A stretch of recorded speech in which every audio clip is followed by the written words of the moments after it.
ದೇವ್ರು ನಮಗೋಸ್ಕರ ಇದನ್ನ ಪ್ರಾರಂಭ ಮಾಡಿ ಕೊಟ್ಟವ್ರೆ. ಅದಕ್ಕೆ ದೇವ್ರಿಗೆ ಕೃತಜ್ಞತೆ ಸಲ್ಲಿಸೋಣ.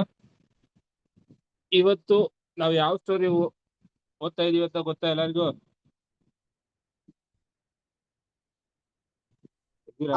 ಬ್ರದರ್,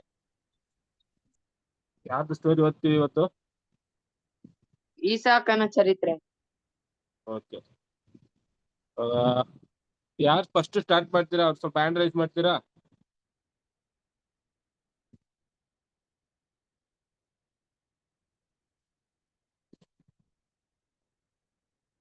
ರೈಸ್ ಮಾಡಿದೀರಾ?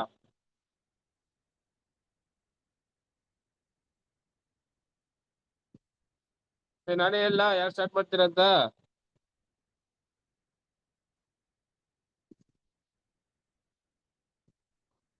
ಹಲೋ,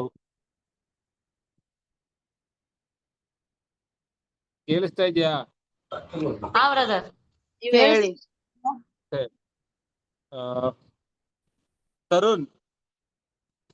ತರುಣ್ ಇದೇನಾ? ಬ್ರದರ್. ತರುಣ್ ಸ್ಟಾರ್ಟ್ ಮಾಡ್ತೀಯಾ? ಹೇಳ್ತೀಯಾ? ಬ್ರದರ್. ಓಕೆ.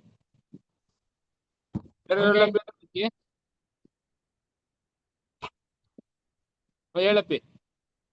ಬ್ರದರ್, 1-2 ನಿಮಿಷ.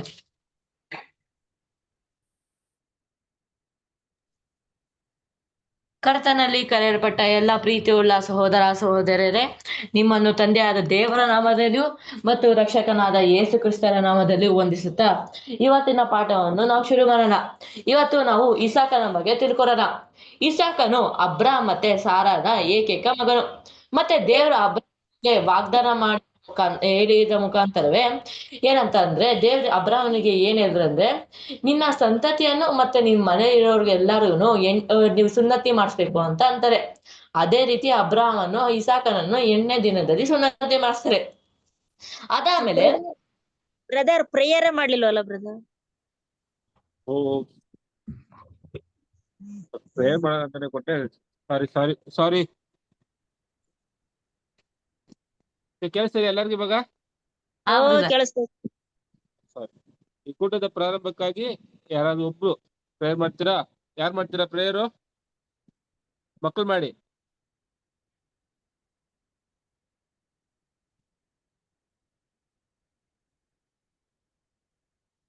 ನಕುಲ್, ಪ್ರೇಯರ್ ಮಾಡ್ತೀಯಾ? ಸರಿ ಬ್ರದರ್. ಓಕೆ, ಪ್ರಾರ್ಥನೆ ಮಾಡಿಕೊಳ್ಳೋಣ. ಉನ್ನತರೇ ಮಹೋನ್ನತರೇ ಅಗಮ್ಯ ಸ್ಥಳದಲ್ಲಿ ವಾಸ ಮಾಡುವ ನಮ್ಮ ಜೀವವುಳ್ಳ ಪರಲೋಕ ತಂದೆ, ನಿಮಗೆ ಸ್ತೋತ್ರಪ್ಪ. ನಮ್ಮನ್ನು ಮುಂಜಾನೆ ವೇಳೆಯಿಂದ ರಾತ್ರಿ ವೇಳೆವರೆಗೂ ನಮ್ಮನ್ನು ಕಾಪಾಡಿ ಕಾಯ್ದಿಸ್ಕಾಗಿ ಸ್ತೋತ್ರಪ್ಪ. ಇವತ್ತೇನಪ್ಪ ಎಲ್ಲಾರು ಮಕ್ಕಳು ಏನಪ್ಪ ನಾವೆಲ್ಲರೂ ನಿಮ್ಮ ಒಂದು ವಾಕ್ಯವನ್ನು ಹೇಳಕ್ ಹೋಗಿದೀವಪ್ಪ. ಎಲ್ಲಾರು ಸ್ವಸ್ತಾಗಿ ಎಲ್ಲಾರು ಏನಪ್ಪ ಹೇಳೋ ತರ ಮಾಡ್ರಿಯಪ್ಪ. ಇರೋ ಎಲ್ಲಾ ಮಕ್ಳು ಕೂಡ ನಿಮ್ ವಾಕ್ಯವನ್ನು ಹೇಳೋ ತರ ಮಾಡ್ರಿಯಪ್ಪ. ಹೇಳುವ ಪ್ರತಿಯೊಂದು ಮಕ್ಳಿಗೂ ನೀವು ಕಾಪಾಡಿ ಕಾಯ್ದಿಸಿ, ಈ ವಾಕ್ಯವನ್ನು ಯಾರು ಹೇಳ್ತಾರಪ್ಪ ನೀವು ಕಾಪಾಡಿ ಕಾಯ್ದಿಸಿ ಅಪ್ಪ. ಈ ವೇಳೆ ಪ್ರಾರ್ಥನೆಯನ್ನು ತಂದೆಯ ಬಳಿಯಲ್ಲಿ ಪ್ರಭು ಯೇಸು ಕ್ರಿಸ್ತ ನಾಮದಲ್ಲಿ ಪ್ರಾರ್ಥನೆ ಬೇಡಿ ಹೊಂದಿದ್ದೇನೆ. ಆಮೇನ್. ಆಮೇನ್.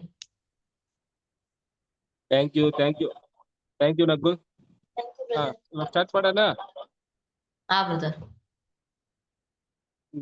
ತರುಣ್ ಸ್ಟಾರ್ಟ್ ಮಾಡಪ್ಪ. Okay brother. ಕರ್ತನಲ್ಲಿ ಕರೆಯಲ್ಪಟ್ಟ ಎಲ್ಲ ಪ್ರೀತಿಯುಳ್ಳ ಸಹೋದರ ಸಹೋದರರೇ, ನಿಮ್ಮನ್ನು ತಂದೆಯಾದ ದೇವರ ನಾಮದಲ್ಲಿಯೂ ಮತ್ತು ರಕ್ಷಕನಾದ ಯೇಸು ಕ್ರಿಸ್ತರ ನಾಮದಲ್ಲಿಯೂ ವಂದಿಸುತ್ತಾ ಇವತ್ತಿನ ಪಾಠವನ್ನು ಪ್ರಾರಂಭ ಮಾಡೋಣ. ಇವತ್ತು ನಾವು ಇಸಾಕನ ಬಗ್ಗೆ ತಿಳ್ಕೊಳ್ಳೋಣ. ಇಸಾಕನು ಅಬ್ರಾಮ್ ಮತ್ತೆ ಸಾರನ ಏಕೈಕ ಮಗನು. ಮತ್ತೆ ದೇವರು ಅಬ್ರಾಹ್ಮನಿಗೆ ಹೇಳ್ತಾರೆ, ನಿನ್ನ ಸಂತತಿಯನ್ನು ಮತ್ತೆ ನಿನ್ನ ಮನೆಯವರೆಲ್ಲರಿಗೂ ಸುನ್ನತಿ ಮಾಡಿಸ್ಬೇಕು ಅಂತ ಅಂತಾರೆ. ಅದೇ ರೀತಿ ಅಬ್ರಾಹ್ಮನು ಇಸಾಕನನ್ನು 8ನೇ ದಿನದಲ್ಲಿ ಸುನ್ನತಿ ಮಾಡಿಸ್ತಾರೆ. ಅದಾದ್ಮೇಲೆ ಸಾರಾನ ಮಗನಾದ ಇಸಾಕನು ಮತ್ತೆ ಆಗಾರದ ಮಗನಾದ ಇಷ್ಮಾಯೇಲು ಒಟ್ಟಿಗೆ ಇದ್ದದನ್ನು ನೋಡ್ಬಿಟ್ಟು ಸಾರರು ಕೋಪಗೊಂಡ್ಬಿಟ್ಟು ಅಬ್ರಾಹ್ಮ್ಗೆ ಹೇಳ್ತಾರೆ, ಇವ್ರನ್ನ ಫಸ್ಟ್ ಆಗಾರ ಮತ್ತೆ ಅವ್ರ ಮಗನ ಇಷ್ಮಾಯಲ್ನ ಇಲ್ಲಿಂದ ಈಚೆ ಹಾಕಿ ಅಂತ ಅಂತಾರೆ. ಅದಕ್ಕೆ ಅಬ್ರಾಹ್ಮನು ಬೇಜಾರ್ ಮಾಡ್ಕೋತಾನೆ.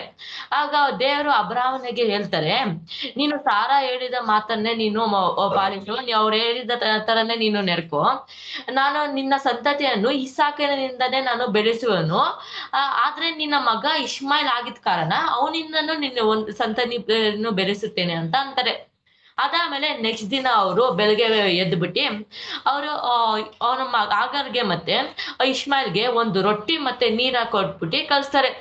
ಆಗ ಅವರು ಒಂದು ಬೆರ್ಷೆಬೇಕೊಂದು ಕಾಡಿನಗೆ ಹೋಗ್ತಾರೆ. ಆ ಬೆರ್ಷೆಬೇಕಂದು ಕಾಡಿಗೆ ಹೋದಾಗ ಅಲ್ಲಿ ರೊಟ್ಟಿ ಮತ್ತೆ ನೀರೆಲ್ಲ ಅವರು ಖಾಲಿ ಆಗ್ಬಿಡುತ್ತೆ. ಆಗ ಅವರು ಖಾಲಿ ಆದಾಗ ಆ ಮಗು ಹೊಟ್ಟೆ ಹಸುವಿಂದ ಸಾಯಕ್ಕೆ ನೋಡಕ್ಕಾದ್ರೆ ಅವ್ರು ಆಗಾರ ಏನ್ ಮಾಡ್ತಾರೆ ಅಂದ್ರೆ ಒಂದು ಮರದ ಒಂದು ನೆರಳಿನಲ್ಲಿ ಆ ಮಗುನ ಇಟ್ಬಿಟ್ಟು ಸ್ವಲ್ಪ ದೂರ ಹೋಗ್ಬಿಟ್ಟು ಹತ್ಕೊಂಡ್ ಕುತ್ಕೋತಾರೆ. ಆಗ ಒಬ್ಬ ದೇವದೂತನು ಬಂದ್ಬಿಟ್ಟು ಆಗಾರ್ಗೆ ಹೇಳ್ತಾರೆ, ಎದ್ರು ಬೇಡ, ನಿನ್ನ ಆ ಹುಡುಗನ ಮೊರೆಯನ್ನು ದೇವರು ಕೇಳಿದ್ದಾರೆ ಅಂತ ಅಂತಾರೆ. ಆಗ ಆಗರಿಗೆ ಕಣ್ಣು ತೆರೆಯುತ್ತೆ. ಆಗ ಅವರು ಕಣ್ಣು ತೆರೆದು ನೋಡಿದಾಗ ಅಲ್ಲೇ ನೀರು ಹರಿಯುತ್ತಿತ್ತು. ಆಗ ನೀರ್ನ ಅವರು ತಗೊಂಡು ಮಗುಗೆ ಕೊಡಿಸ್ತಾರೆ. ಅದಾದ್ಮೇಲೆ ಅವರು ಒಂದು ಪಾರಾನ್ ಕಾಡಿಗೆ ಹೋಗ್ತಾರೆ. ಅಲ್ಲೇನೆ ಅವರು ಬೆಳ್ದಿ ಅವರು ಇಷ್ಮಾಯಿಲು ಬೇಟೆಗಾರ ಆಗ್ತಾರೆ. ಆಮೇಲೆ ಅವರು ಆಗಾರು ಐಗುಪ್ತ ಕನ್ಯೆ ಜೊತೆ ಇಷ್ಮಾಯಿಲ್ಗೆ ಮದ್ವೆ ಮಾಡಿಸ್ತಾರೆ. ಅದಾದ್ಮೇಲೆ ಒಂದು ದಿವಸ ಅಬ್ರಾಹ್ಮನಿಗೆ ದೇವರು ಪರೀಕ್ಷೆ ನೀಡ್ಬೇಕಂತ ಒಂದು ದಿವಸ ಅಬ್ರಾಹ್ಮನಿಗೆ ಹೇಳ್ತಾರೆ, ನಿನ್ನ ಒಬ್ಬನೇ ಮಗನಾದ ಇಸಾಕನನ್ನು ನೀನು ಬಲಿ ಕೊಡ್ಬೇಕು ಅಂತ ಅಂತಾರೆ. ಮೋರಿಯ ಎಂಬ ಒಂದು ಪ್ರದೇಶದಲ್ಲಿ ನಾನು ಹೇಳುವಂತ ಬೆಟ್ಟದಲ್ಲಿ ಹೋಗಿ ಬಲಿ ಕೊಡು ಅಂತ ಅಂದ್ರೆ ಅಬ್ರಾಹ್ಮನ ಅಲ್ಲಿ ಏನು ತಿರುಗು ಮಾತಾಡಲ್ಲ. ಅವರು ಹೇಳಿದಂತಾನೆ ಅವ್ರು ಬೆಳಗ್ಗೆ ಎದ್ಬಿಟ್ಟು ಮತ್ತೆ ಕಟ್ಟಿಗೆಗಳನ್ನು 2 ಸೇವಕರನ್ನು ಮತ್ತೆ ಒಂದು ಕತ್ತೆಯನ್ನು ಮತ್ತೆ ಆ ಮಗನನ್ನು ಕರ್ಕೊಂಡು ಹೋಗ್ತಾರೆ. ಅವರು 3 ದಿನದ ಪ್ರಯಾಣದ ನಂತರ ಅವರು ಆ ಪ್ರದೇಶವನ್ನು ತಲುಪುತ್ತಾರೆ. ಮೋರೆ ಎಂಬ ಪ್ರದೇಶಕ್ಕೆ ತಲುಪುತ್ತಾರೆ. ಅಲ್ಲಿ ಒಂದು ಬೆಟ್ಟಕ್ಕೆ ಅವರು ಹೋಗಕ್ಕಿಂತ ಮುಂಚೆ ಅಬ್ರಾಹ್ಮನು ಆ ಸೇವಕರಿಗಂತಾರೆ, ನೀವು ಇಲ್ಲೇ ಇರಿ, ನಾವು ಹೋಗ್ ಬರ್ತೀವಿ ಅಂತ ಅಂತಾರೆ. ಆಗ ಇಸಾಕನು ಆ ಕಟ್ಟಿಗೆಗಳನ್ನು ಎತ್ಕೊಂಡು ಹೋಗ್ತಾ ಇರ್ತಾರೆ.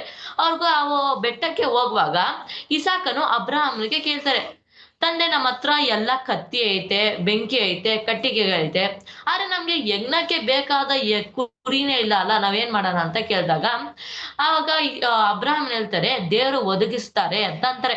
ಆಗ ಅವನು ಏನು ಮಾತಾಡಿದ್ರೆ ಅವರು ಬೆಟ್ಟಕ್ಕೆ ಹೋಗ್ತಾರೆ. ಆವಾಗ ಅಬ್ರಾಹ್ಮನು ಬೆಟ್ಟದ ಮೇಲೆ ಎಲ್ಲ ಒಂದು ಯಜ್ಞವೇದಿನೆಲ್ಲ ಎಲ್ಲ ತಯಾರಿ ಮಾಡ್ಕೋತಾರೆ. ಆವಾಗ ಅವರು ಸಿದ್ಧ ಮಾಡ್ದಾದ್ಮೇಲೆ ಆ ಯಜ್ಞವೇದಿ ಮೇಲೆ ಇಸಾಕನನ್ನು ಮಲಸಿ ಆಮೇಲೆ ಕಟ್ಬಿಡ್ತಾರೆ.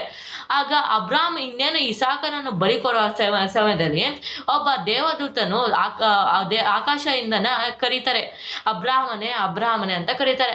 ಆಗ ಅಬ್ರಾಹ್ಮ ಅಂತಾನೆ, ಈಗೋ ಇಲ್ಲೇ ಇದ್ದೇನೆ ಅಂತ ಅಂತಾರೆ.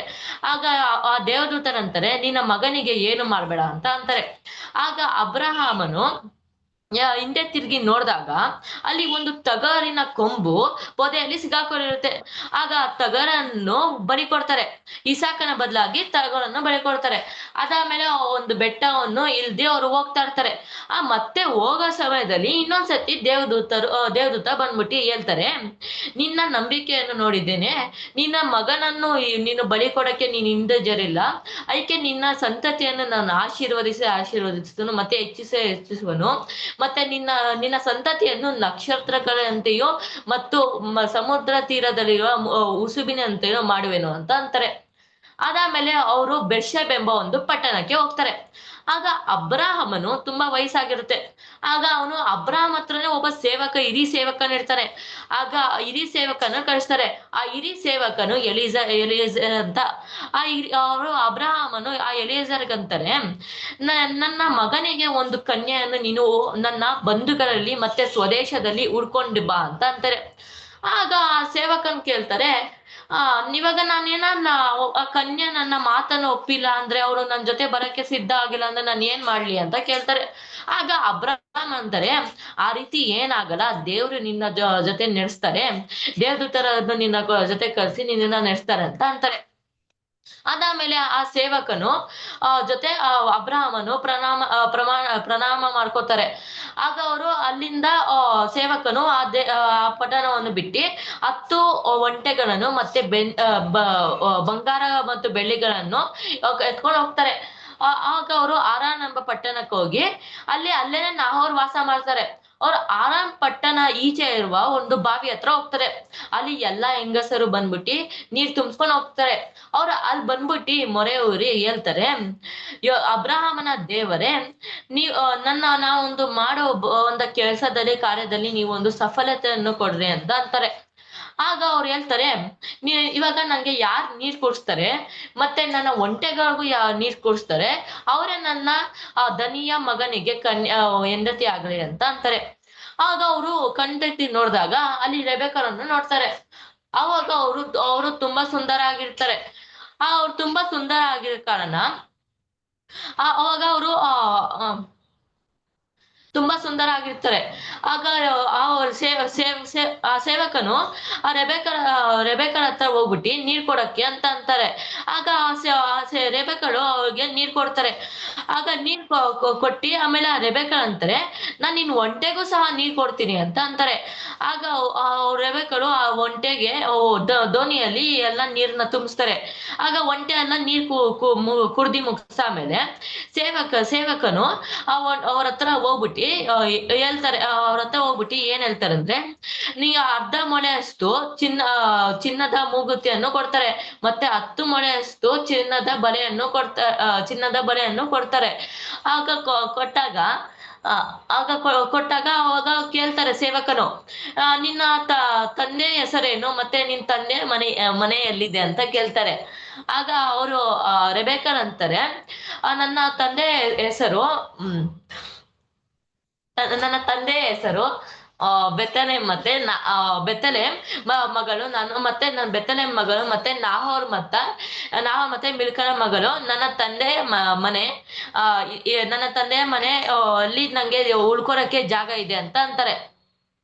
ಆಗ ಅವರು ಹೋಗುವಾಗ ಆ ಹೆಂಗಸು ಮುಂಚೆನೆ ಓಡೋಗಿ ಅವ್ರ ಅಮ್ಮಂಗೆ ಹೇಳ್ತಾರೆ, ಇರಬರ ಎಲ್ಲ ವಿಷಯನೂ ಹೇಳ್ತಾರೆ.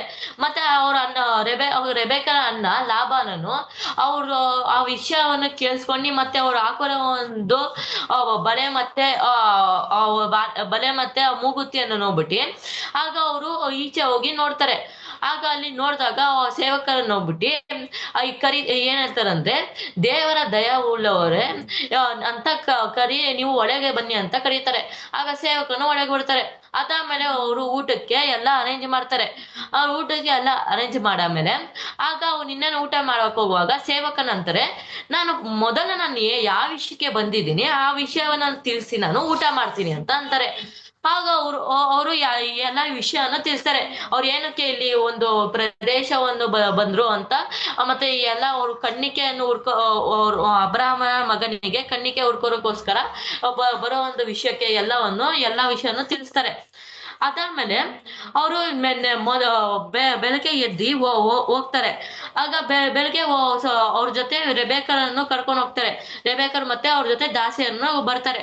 ಆಗ ಇಸಾಕನು ಅರಣ್ಯದಲ್ಲಿ ಜ್ಞಾನ ಮಾಡುತ್ತಿರುವಾಗ ಸ್ವಲ್ಪ ಒಂಟೆಗಳನ್ನು ದೂರದಿಂದ ನೋಡ್ತಾನೆ. ಆಗ ದೂರದಿಂದ ನೋಡಿದಾಗ ಆ ಒಂಟೆಗಳನ್ನು ನೋಡಿ ಆಗ ಇಸಾಕನು ಆ ಒಂಟೆ ಹತ್ರ ಹೋಗ್ತಾ ಇರ್ತಾನೆ. ಆಗ ಇಸಾಕನು ಆ ಒಂಟೆ ಹತ್ರ ಹೋಗುವಾಗ ಆ ರೆಬೆಕ್ಕಳು ನೋಡ್ತಾರೆ. ಆ ರೆಬೆಕ್ಕಳು ಸೇವಕರಿಗೆ ಕೇಳ್ತಾರೆ, ಏನಕ್ಕೆ ಇವರು ಮನುಷ್ಯ ನಮ್ಮ ಹತ್ರ ಬರ್ತಾನೆ ಅಂತ ಕೇಳ್ತಾರೆ. ಅದಕ್ಕೆ ಆ ಆವಾಗ ಸೇವಕರಂತಾರೆ, ಇವರೇ ನನ್ನ ದನಿಯ ಮಗನು ಅಂತ ಅಂತಾರೆ. ಆವಾಗ ಅವರು ರೆಬೆಕ್ಕಳು ತಕ್ಷಣವೇ ಅವ್ರು ಮುಸ್ಕಾಕೋತಾರೆ ಮತ್ತೆ ಅಲ್ಲೇ ಒಂಟೆಯಿಂದ ಇಳ್ಕೊಬಿಡ್ತಾರೆ. ಅದಾದ್ಮೇಲೆ ಆ ಇಸಾಕನು ರೆಬೆಕ್ಕಳನ್ನು ಸಾರನ ಗುಡಾರಕ್ಕೆ ಕರ್ಕೊಂಡು ಹೋಗ್ತಾರೆ. ಆಮೇಲೆ ಅವರಿಬ್ರು ಮದ್ವೆ ಆಗ್ತಾರೆ. ಅದಾದ್ಮೇಲೆ ಅಬ್ರಹಾಮ್ಗೂ ಇನ್ನೊಂದು ಮದ್ವೆ ಆಗುತ್ತೆ. ಆ ಹೆಂಡತಿ ಹೆಸರು ಕೆಟೋರಲು. ಅವ್ರಿಗೆ 6 ಜನ ಮಕ್ಳು. ಆದ್ರೆ ಅಬ್ರಹಾಮನು ಎಲ್ಲಾ ಆಸ್ತಿಯನ್ನು ಇಸಾಕನಿಗೆ ಕೊಡ್ತಾರೆ. ಆದ್ರೆ 6 ಜನ ಮಕ್ಕಳಿಗೆ ಸ್ವಲ್ಪ ಆಸ್ತಿಯನ್ನು ಕೊಡ್ತಾರೆ. ಅದಾದ್ಮೇಲೆ ಅಬ್ರಹಾಮನು 175ನೇ ವಯಸ್ಸಿನಲ್ಲಿ ಸಾಯ್ತಾರೆ. ಆಗ ಅವರು ಇಷ್ಮಾಯಿಲ್ ಮತ್ತೆ ಇಸಾಕು ಮಕ್ಷಲೇದ್ ಎಂಬ ಒಂದು ಗವಿಲಿ ಅವ್ರನ್ನ ಸಮಾಧಿ ಮಾಡ್ತಾರೆ. ಅಲ್ಲೇ ಸಾರನು ಕೂಡ ಸಮಾಧಿ ಮಾಡಿದ್ದು. ಅದಾದ್ಮೇಲೆ ಇವಾಗ ಅಬ್ರಾಮ್ ಕಾಲದಲ್ಲೂ ಆ ಒಂದು ಬರಗಾಲ ಬಂದಿರುತ್ತೆ ಕಾನಾನ್ ದೇಶದಲ್ಲಿ. ಅದೇ ರೀತಿ ಇಸಾಕನ ಕಾಲದಲ್ಲೂ ಸಹ ಕಾನಾನ್ ದೇಶದಲ್ಲಿ ಬರಗಾಲ ಬರುತ್ತೆ. ಆಗ ಅವನು ಏನ್ ಮಾಡ್ತಾನಂದ್ರೆ ಗೆರೇರ್ ಎಂಬ ಒಂದು ಪಟ್ಟಣಕ್ಕೆ ಅಲ್ಲಿ ಹೋಗಿ ಅಲ್ಲಿ ರಾಜ ಆಗಿರ್ತಾರಂದ್ರೆ ಅಭಿಮೆಲೆಕ್ ಆಗಿರ್ತಾನೆ. ಅವರು ಅಲ್ಲಿ ಹೋಗಿ ಹೆಂಗೆ ಅಬ್ರಹಾಮನು ಸಾರನ ತಂಗಿ ಅಂತ ಅಂತಾರೆ, ಅದೇ ರೀತಿ ಇಸಾಕನು ಸಹ ರೆಬೆಕ್ಕಳನ್ನು ತಂಗಿ ಅಂತಾನೆ ಅಂತಾರೆ. ಆಗ ಅವರು ಒಂದೇ ದಿವಸ ಅಭಿಮೇಲಕು ಕಿಟಕಿಯಿಂದ ನೋಡ್ತಾನೆ. ಆಗ ಇಬ್ರು ಒಟ್ಟಿಗೆ ಮಾತಾಡ್ಕೊಂಡು ನಕ್ಕೊಂಡು ಇರೋದನ್ನ ನೋಡ್ಬಿಟ್ಟು ಆಗ ಅಭಿಮೇಲಕ ಅನ್ಕೋತಾನೆ ಇವರೇ ಗಂಡ ಹೆಂಡತಿ ಅಂತ. ಆಗ ಅವರು ಇದನ್ನ ಕರ್ಬಿಟ್ಟು ಅಭಿಮೇಲಕು ಇವ್ರನ್ನ ಕರ್ಬಿಟ್ಟು ಕೇಳ್ತಾರೆ, ನೀವೇನಕ್ಕೆ ಈ ತರ ಅಂದ್ರಿ ಅಂತ ಅಂತಾರೆ. ಅದಾದ್ಮೇಲೆ ಅವರು ಅದಾದ್ಮೇಲೆ ಇದನ್ನ ತಿಳ್ಕೊಂಡು ಆಗ ಅಭಿಮೇಲಕ್ ಅಂತಾರೆ, ಯಾರು ಇವ್ರಿಗೆ ಇಸಾಕನ್ಗೆ ಮತ್ತೆ ರೆಬೆಕ್ಕಳಿಗೆ ಕೇಡನ್ನ ಬಯಸಕ್ಕೆ ನೋಡ್ತಾರೋ, ಯಾರು ಇವ್ರಿಗೆ ಏನಾರು ಹಾನಿ ಮಾಡ್ತಾರೋ ಅವ್ರಿಗೆ ಮರಣ ದಂಡನೆ ಆಗುತ್ತೆ ಅಂತ ಅಂತಾರೆ. ಅದಾದ್ಮೇಲೆ ಅವರು ಆದಾಯ ಪ್ರದೇಶದಲ್ಲಿ ಇರ್ತಾರೆ. ಅವ್ರು ಅಲ್ಲೇನೆ ಬೀಜವನ್ನು ಬಿಟ್ಟು ಅವ್ರಿಗೆ 100ರಷ್ಟು ಫಲ ಸಿಗುತ್ತೆ. ಆಗ ಇದನ್ನ ನೋಡ್ಬಿಟ್ಟು ಫಿಲಿಸ್ತೀಯರೆಲ್ಲರೂ ಎಲ್ಲ ಹೊಟ್ಟೆ ಉಳ್ಕೋತಾರೆ, ಇವ್ನು ಇಷ್ಟೊಂದು ಐಶ್ವರ್ಯವಂತರ ಆಗ್ಬಿಟ್ಟಲ್ಲ ಅಂತ ಎಲ್ಲ ಹೊಟ್ಟೆ ಉಳ್ಕೋತಾರೆ. ಅದಕ್ಕೇನೆ ಅವ್ರು ಏನ್ ಮಾಡ್ತಾರೆ ಅಂದ್ರೆ ಅವ್ರನ್ನ ಗೆರೆಯಿಂದ ಪಟ್ಟಣದಿಂದ ಈಚೆ ಹಾಕ್ತಾರೆ. ಆಗ ಅವರು ಗೆರೆ ತಗ್ಗಿನಲ್ಲೇನೆ ಅವನು ಗುಡಾರ ಮಾಡ್ಕೊಂಡು ವಾಸ ಮಾಡ್ತಾನೆ. ಅದಾದ್ಮೇಲೆ ಅವನು ಬೆರ್ಷೆಬೆಕ್ ಎಂಬ ಒಂದು ಪಟ್ಟಣಕ್ಕೆ ಹೋಗ್ತಾನೆ.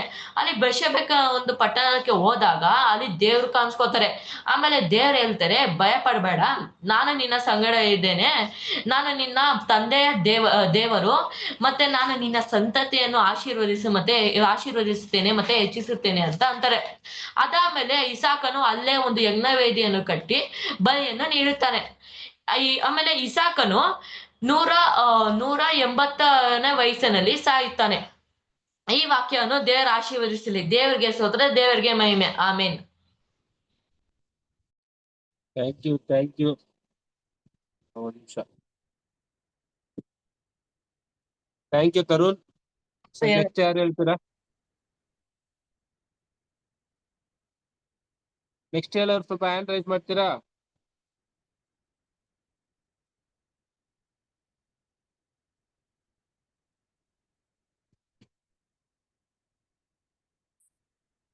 ಹಲೋ ಚಿಲ್ಡ್ರನ್ಸ್, ಮಕ್ಳೇ ಯಾರ ಸ್ವಲ್ಪ ಹ್ಯಾಂಡ್ ರೈಸ್ ಮಾಡ್ತೀರಾ? ಇಲ್ಲ ನಾನೇ ಹೇಳಲ್ಲ ಹೆಸರು? ಬ್ರದರ್ ವಾಸು ಚೈತನ್ಯ ನಿಖಿತ ಹೇಳಿ ಬ್ರದರ್. ಇಲ್ಲ ನಾನೇ ಹೆಸರು ಹೇಳಲ್ಲ? ಹೇಳಿ ಬ್ರದರ್. ವಾಸು ಕೇಳಿಸ್ತಾ ಇದ್ಯಾ? S brother. ನೀನ್ ಹೇಳಪ್ಪಿ. S brother. ಕ್ರಿಸ್ತನಲ್ಲಿ ಕರೆಯಲ್ಪಟ್ಟಂತಹ ಸಹೋದರ ಮತ್ತು ಸಹೋದರಿಗೆ ವಂದನೆಗಳು. ಈಗ ನಾವು ಇಸಾಕನ ಚರಿತ್ರೆಯನ್ನು ನೋಡೋಣ. ಇಸಾಕನು ಅಬ್ರಹಾಂ ಮತ್ತು ಸಾರಾಳ ಏಕೈಕ ಮಗನಾಗಿರುತ್ತಾರೆ. ಅಬ್ರಹಾಮನಿಗೆ ವಯಸ್ಸಾಗಿದ್ದಾಗ ತನ್ನ ಹೆಂಡತಿಯಾದ ಸಾರಾಳಲ್ಲಿ ಹುಟ್ಟಿದವನು ಇಸಾಕನು ಹುಟ್ಟಿದಾಗ ಅಬ್ರಹಾಮನಿಗೆ 100 ವರ್ಷವಾಗಿರುತ್ತೆ. ದೇವರು ಅಬ್ರಹಾಮನಿಗೆ, ನಿನ್ನ ಸಂತಾನವು ಆಕಾಶದ ನಕ್ಷತ್ರಗಳಷ್ಟು ಸಮುದ್ರದ ಉಸುಬಿನಷ್ಟು ಹೆಚ್ಚಾಗಿ ಮಾಡುವೆನು ಅಂತ ವಾಗ್ದಾನ ಮಾಡ್ತಾರೆ. ದೇವರು ಒಂದು ದಿವಸ ಅಬ್ರಹಾಮನಿಗೆ, ನಿನಗೆ ಇಷ್ಟವಾದ ನೀನು ಪ್ರೀತಿಸಿದ ನಿನ್ನ ಮಗನನ್ನು ನನಗೆ ಬಲಿ ಕೊಡಬೇಕು ಅಂದಾಗ ಅಬ್ರಹಾಮನು ದೇವರಿಗೆ ಎದುರು ಮಾತಾಡದೆ ಮಗನನ್ನು ಮೋರಿಯ ಬೆಟ್ಟಕ್ಕೆ ಕರಕೊಂಡು ಹೋಗ್ತಾರೆ. ಬೆಟ್ಟದ ಮೇಲೇರಿ ಯಜ್ಞಕ್ಕೆ ಕಟ್ಟಿಗೆಯನ್ನು ಯಜ್ಞವೇದಿಯ ಮೇಲೆ ತನ್ನ ಮಗನ ಕೈಕಾಲು ಕಟ್ಟಿ ಅದರ ಮೇಲೆ ಮಲಗಿಸ್ತಾನೆ. ಇದಕ್ಕೆ ಅಬ್ರಹಾಮನ ಮಗನಾದ ಇಸಾಕನು ತನ್ನ ತಂದೆಗೆ ಎದುರು ಮಾತಾಡದೆ ಇರುತ್ತಾರೆ. ಅಬ್ರಹಾಮನು ಇಸಾಕನನ್ನು ಬಲಿ ಕೊಡಲು ಸಿದ್ಧನಾದನು.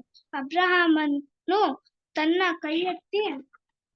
ಕತ್ತಿಯನ್ನು ಹಿಡಿದು ಕೊಲ್ಲಲಿಕ್ಕೆ ಹೋದಾಗ ದೇವದೂತನು ಅಬ್ರಹಾಮನಿಗೆ, ಅಬ್ರಹಾಮನೇ ನಿನ್ನ ಎಂದು ಹೇಳ್ತಾರೆ.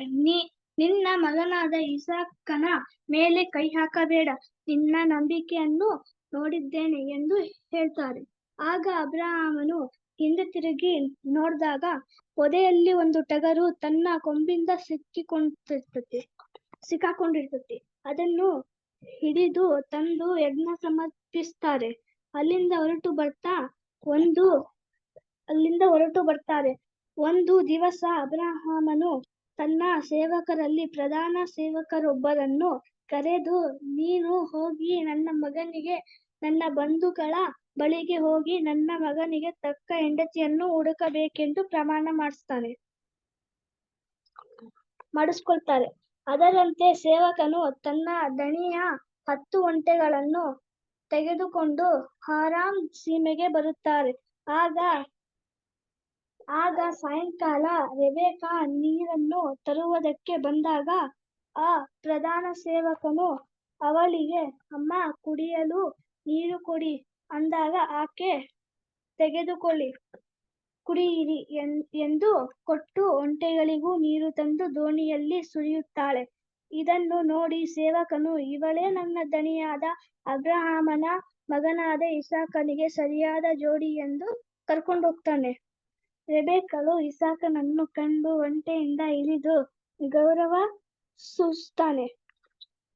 ಸೂಚಿಸ್ತಾಳೆ. ತಾಯಿ ಇಲ್ಲದ ಇಸಾಕನು ತನ್ನ ಹೆಂಡತಿಯಾಗಿದ್ದ ರೆಬೆಕ್ಕಳನ್ನು ಪ್ರೀತಿಸಿದನು. ಇಸಾಕನ ಹೆಂಡತಿ ಗರ್ಭವತಿಯಾಗಿ ಏಸಾವ, ಯಾಕೋಬನೆಂಬ ಇಬ್ಬರು ಮಕ್ಕಳನ್ನು ಹೆತ್ತಾಳೆ. ಅಬ್ರಹಾಮನು ತೀರಿ ಹೋದ ನಂತರ ದೇವರ ಅನುಗ್ರಹವು ಅವನ ಮಗನಾದ ಇಸಾಕನ ಮೇಲೆ ಉಂಟಾಗುತ್ತೆ. ಒಂದು ದಿನ ರಾತ್ರಿ ಯೆಹೋವ ದೇವರು ಇಸಾಕನಿಗೆ ಕಾಣಿಸಿಕೊಂಡು, ನಾನು ನಿನ್ನ ತಂದೆಯಾದ ಅಬ್ರಹಾಮನ ದೇವರು, ನನ್ನ ಸೇವಕನಾದ ಅಬ್ರಹಾಮನ ನಿಮಿತ್ತ ನಿನ್ನನ್ನು ಆಶೀರ್ವದಿಸುವೆನು ಎಂದು ದೇವರು ಹೇಳ್ತಾರೆ. ಈ ರೀತಿಯಾಗಿ ದೇವರು ಇಸಾಕನನ್ನು ಆಶೀರ್ವದಿಸುತ್ತಾರೆ. ಈ ವಾಕ್ಯವನ್ನು ದೇವರು ಆಶೀರ್ವದಿಸಲಿ. Amen. Thank you Vasu, thank you. Next ಚೈತನ್ಯ.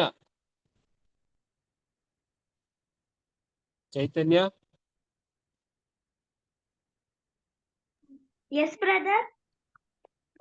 ನಿನ್ಗೆ ಏನ್ ಗೊತ್ತಿದೆ ಹೇಳ್ತೇಮ್ಮ ಇಸಾಕನ್ ಬಗ್ಗೆ? S brother. ಓಕೆ, ಹೇಳಮ್ಮ. ಕ್ರಿಸ್ತನಲ್ಲಿ ಕರೆಯಲ್ಪಟ್ಟಂತಹ ಸಹೋದರ ಸಹೋದರಿಯರಿಗೆ ವಂದನೆಗಳು. ಈಗ ನಾವು ಇಸಾಕನ ಚರಿತ್ರೆಯನ್ನು ನೋಡೋಣ. ಇಸಾಕನು ಅಬ್ರಹಾಂ ಮತ್ತು ಸಾರಳ ಏಕೈಕ ಮಗನಾಗಿರುತ್ತಾರೆ. ಅಬ್ರಹಾಮನಿಗೆ ವಯಸ್ಸಾಗಿದ್ದಾಗ ತನ್ನ ಹೆಂಡತಿಯಾದ ಸಾರಳಲ್ಲಿ ಹುಟ್ಟಿದವನು ಇಸಾಕ್. ಇದ್ದಾಗ ಅಬ್ರಹಾಮನಿಗೆ 100 ವರ್ಷವಾಗಿರುತ್ತೆ. ದೇವರು ಅಬ್ರಹಾಮನಿಗೆ, ನಿನ್ನ ಸಂತಾನವು ಆಕಾಶದ ನಕ್ಷತ್ರಗಳಷ್ಟು, ಸಮುದ್ರದ ಉಸುಬಿನಷ್ಟು ಹೆಚ್ಚಾಗಿ ಮಾಡುವೆನು ಎಂದು ವಾಗ್ದಾನ ಮಾಡಿರ್ತಾರೆ. ದೇವರು ಒಂದು ದಿವಸ ಅಬ್ರಹಾಮನಿಗೆ, ನಿನಗೆ ಇಷ್ಟವಾದ, ನೀನು ಪ್ರೀತಿಸಿದ್ದ ನಿನ್ನ ಮಗನನ್ನು ನನಗೆ ಬಲಿ ಕೊಡಬೇಕು ಅಂದಾಗ ಅಬ್ರಹಾಮನು ದೇವರಿಗೆ ಎದುರು ಮಾತಾಡದೆ ಮಗನನ್ನು ಮೋರಿಯ ಬೆಟ್ಟಕ್ಕೆ ಕರ್ಕೊಂಡು ಹೋಗ್ತಾರೆ. ಬೆಟ್ಟದ ಮೇಲೇರಿ ಯಜ್ಞವೇದಿಯ ಮೇಲೆ ತನ್ನ ಮಗನ ಕೈಕಾಲು ಕಟ್ಟಿ ಅದರ ಮೇಲೆ ಮಲಗಿಸ್ತಾರೆ.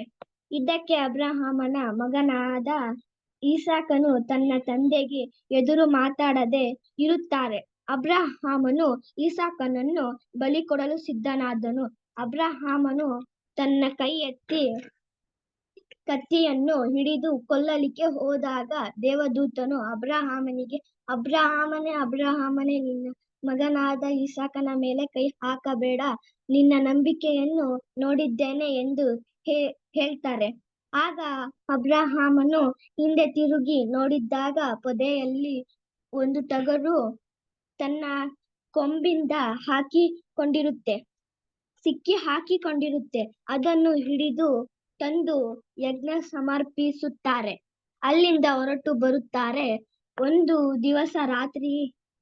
ದಿವಸ ಅಬ್ರಹಾಮನು ತನ್ನ ಸೇವಕರಲ್ಲಿ ಪ್ರಧಾನ ಸೇವಕರೊಬ್ಬರನ್ನು ಕರೆದು, ನೀನು ಹೋಗಿ ನನ್ನ ಮಗನಿಗೆ, ನನ್ನ ಬಂಧುಗಳ ಬಳಿಗೆ ಹೋಗಿ ನನ್ನ ಮಗನಿಗೆ ತಕ್ಕ ಹೆಂಡತಿಯನ್ನು ಹುಡುಕಬೇಕೆಂದು ಪ್ರಮಾಣ ಮಾಡಿಸಿಕೊಳ್ತಾರೆ.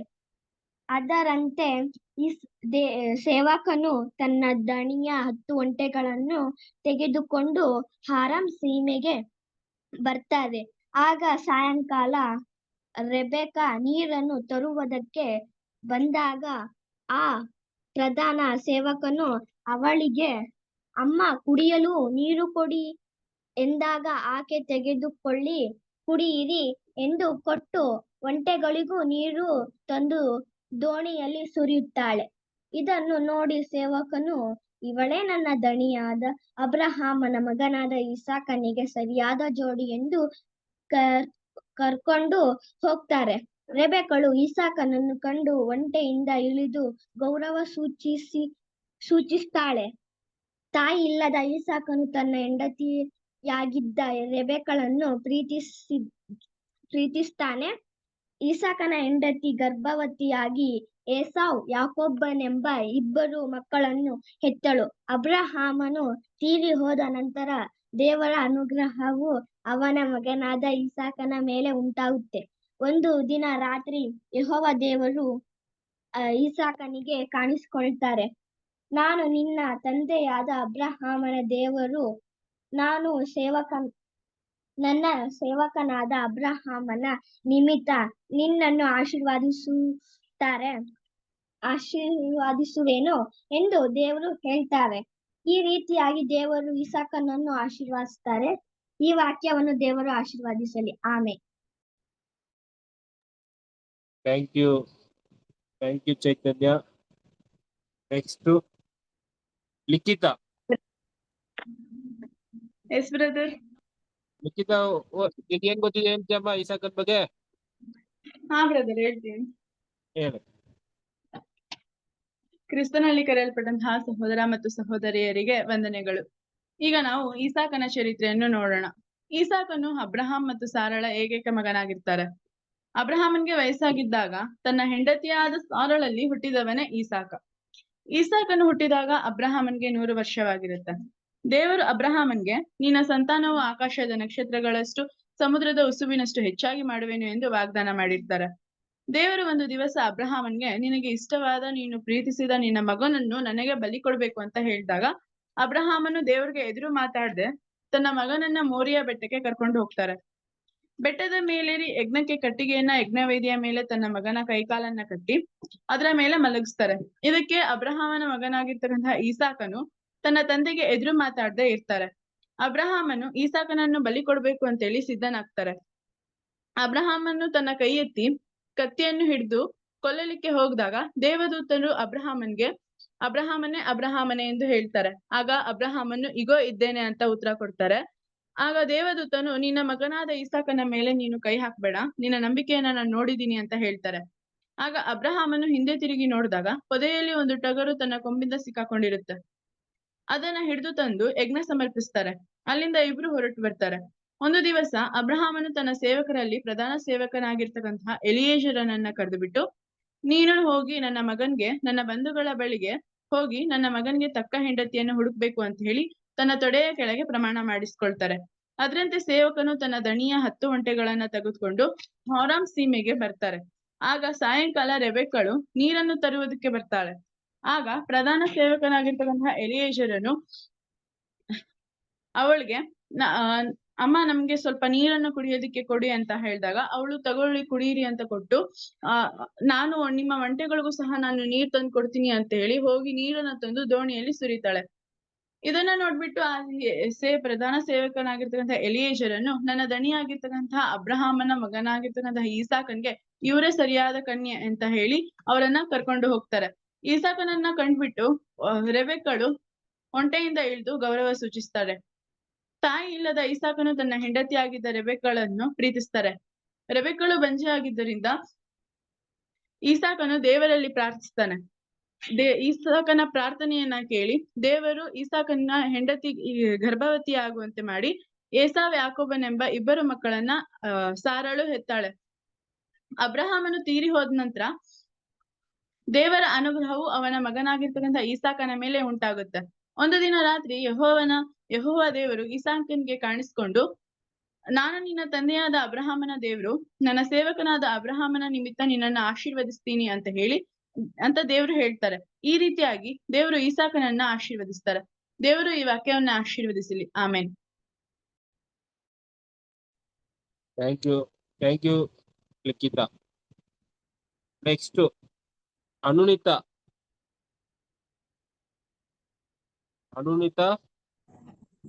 ಬ್ರದರ್, ನಾನು ನೈಟ್ ಶಿಫ್ಟ್ ಬಂದಿದ್ದೀನಿ ಬ್ರದರ್. ಅವಳು ಮನೆಗಿದ್ದಾಳೆ. ನೆಕ್ಸ್ಟ್ ವೀಕ್ ಹೇಳ್ತೀನಿ. ಓಕೆ. Next Joshua.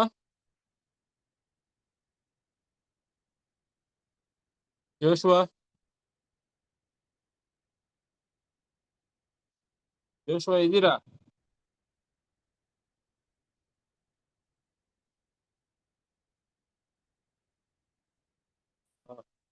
ಅನ್ಸುತ್ತೆ. ಸರಿ, ಓಕೆ. ನಕುಲ್, ಹಾ ಬ್ರದರ್. ನಕುಲ್ ನೀನ್ ಹೇಳ್ತೀಯ ಅಪ್ಪಿ? ಇಸಾಕನ್ ಬಗ್ಗೆ ಏನ್ ಗೊತ್ತಿದ್ಯಾ ಅದನ್ನ?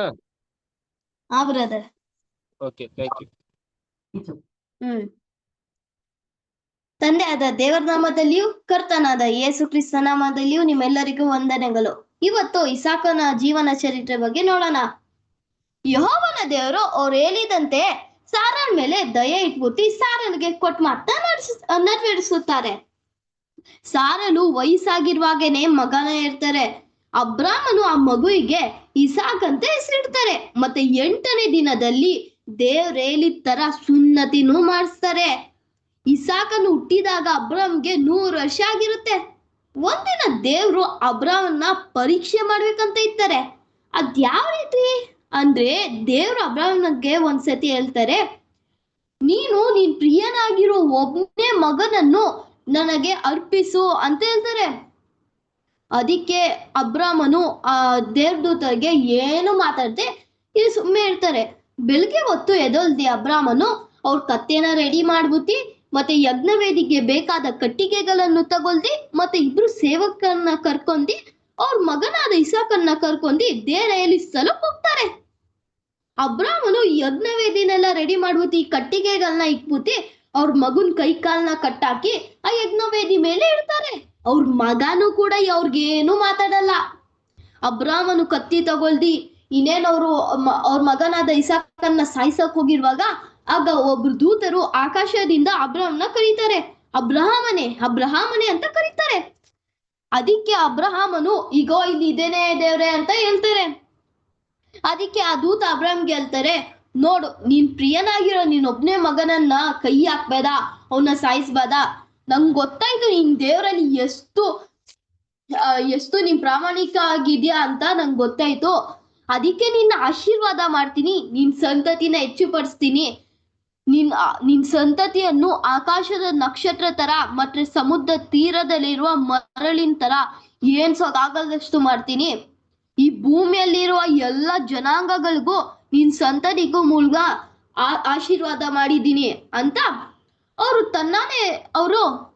ತನ್ನಾನೇ ಇಟ್ಟಿ ಹೇಳ್ತಾರೆ. ಅಬ್ರಹಾಮನು ಅವ್ರ ಕಣ್ಣೆತ್ತಿ ನೋಡುವಾಗ ಅವರು ಒಂದು ಪೊದೆಯಲ್ಲಿ ಟಗರು ಕೊಂಬು ಸಿಗಾಕೋರಿನ ನೋಡ್ತಾರೆ. ಅದನ್ನಾನೇ ಅವ್ರ ಮಗನ್ ಕೊಡ್ಲು ಆ ಟಗರುನ ಅವರು ಅರ್ಪಿಸ್ತಾರೆ. ಆಗ ಅದಕ್ಕೆ ಆ ಸ್ಥಳವನ್ನು ಯೆಹೋವ ಇರೆ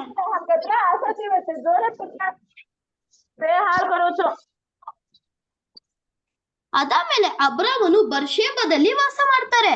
ಅಬ್ರಾಹಮನು ಅವ್ರಿಗೆ ವಯಸ್ಸಾಗುತ್ತೆ. ದೇವ್ರ ಅಬ್ರಾಮ್ಗೆ ಎಲ್ಲ ವಿಷಯದಲ್ಲಿ ಅಭಿವೃದ್ಧಿ ಪಡಿಸಿರ್ತಾರೆ.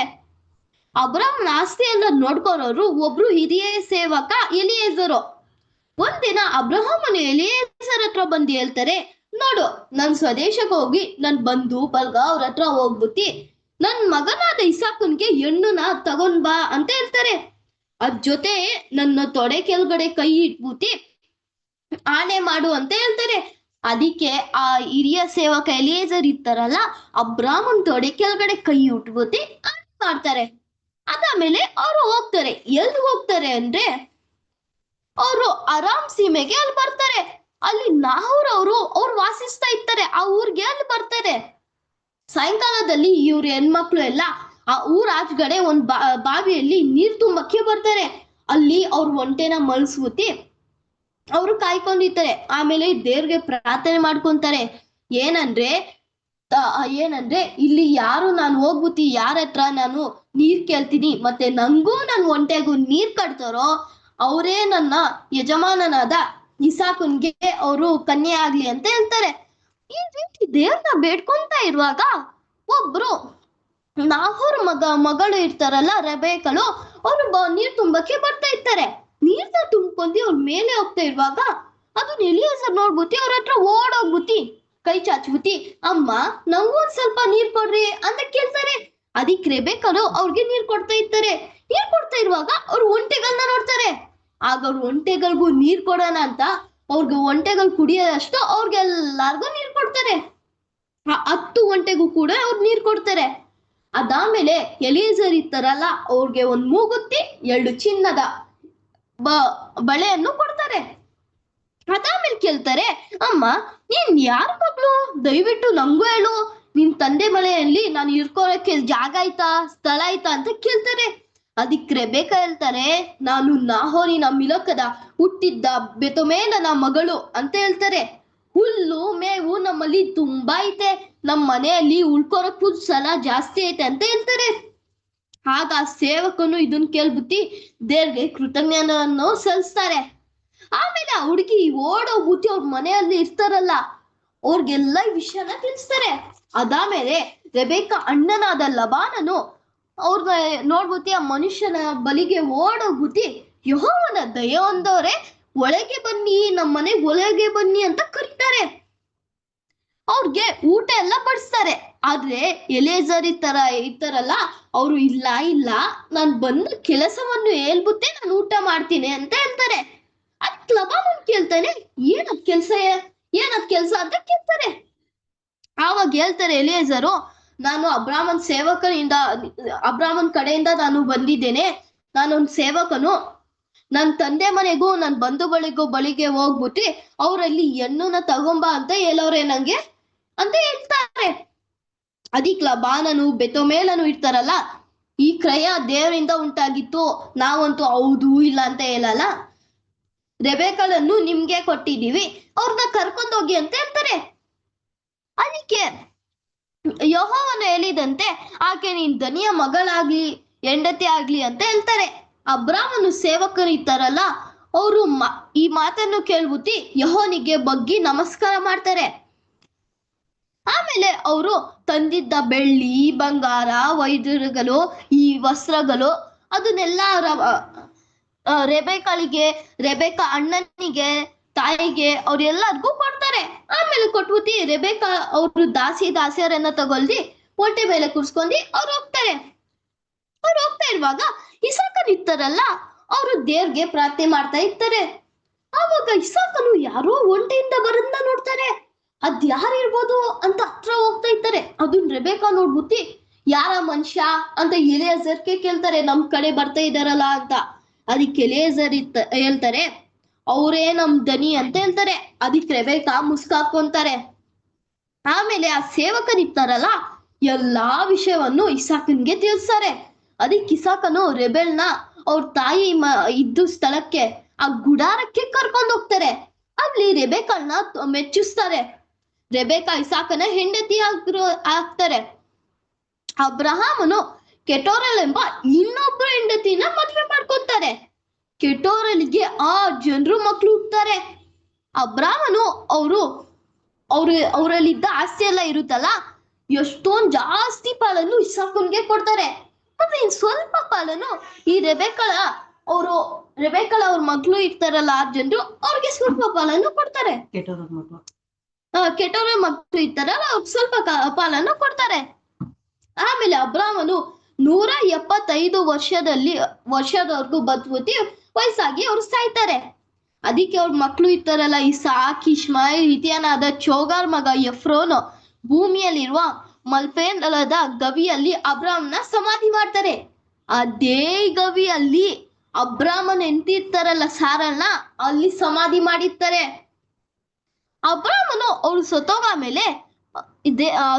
ಮೇಲೆ ಅವ್ರ ಮಗನಾದ ಇಸಾಕನ್ ಇರ್ತಾರಲ್ಲ ಅವರು ದೇವರು ಇಸಾಕನ್ಗೆ ಆಶೀರ್ವಾದ ಮಾಡ್ತಾರೆ. ಆಮೇಲೆ ಹೇಳ್ತಾರೆ, ನೋಡು ನಿನ್ಗೆ ನಿನ್ ಸಂತತಿನ ಹೆಚ್ಚು ಪಡಿಸ್ತೀನಿ, ನೀನ್ ಭಯಪಡಬೇಡ, ನಾನು ನಿನ್ನ ಅಬ್ರಾಮನ್ ಮಗನಾದ ನಿನ್ ತಂದೆಯಾದ ಅಬ್ರಾಮನ್ ದೇವರು ಅಂತ ಹೇಳ್ತಾರೆ. ನಿನ್ ಸಂತತಿ ಎಲ್ಲ ಹೆಚ್ಚು ಪಡಿಸ್ತೀನಿ ಅಂತ ಹೇಳ್ತಾರೆ. ಅದಕ್ಕೆ ಇಸಾಕನು ಅವ್ರ ಯಜ್ಞವೇದಿನೆಲ್ಲ ಕಟ್ಸ್ಬಿಟ್ಟು ಅವರು ಯೆಹೋವನ ಹೆಸರನ್ನು ಕೇಳ್ಬಿಟ್ಟು ಅವರು ಒಂದು ಗುಡಾರನ್ನ ಕಟ್ಸ್ತಾರೆ. ಇಸಾಕನು ಅವ್ರ ಮುದುಕನಾಗಿ 180 ವರ್ಷದಲ್ಲಿ ಪ್ರಾಣ ಬಿಟ್ರು. ಇದೆಲ್ಲ ಇಸಾಕನ ಜೀವನ ಚರಿತ್ರ. ದೇವರು ಈ ವಾಕ್ಯವನ್ನು ಆಶೀರ್ವದಿಸ್ಲಿ. ಆಮೇಲೆ thank you Nakul. Thank you. Next Prithvi ಇದ್ದೀರಾ? ಬ್ರದರ್. ಪೃಥ್ವಿ ಹೇಳ್ತೀಯಾ? ಬ್ರದರ್ ಹೇಳ್ತೀನಿ. Okay, thank you. ಕೇಳಿಸ್ತಿದ್ಯಾ? ಅದು ಕೇಳಿಸ್ತಾ ಇದೆ ಎಲ್ಲಕ್ಕೆ?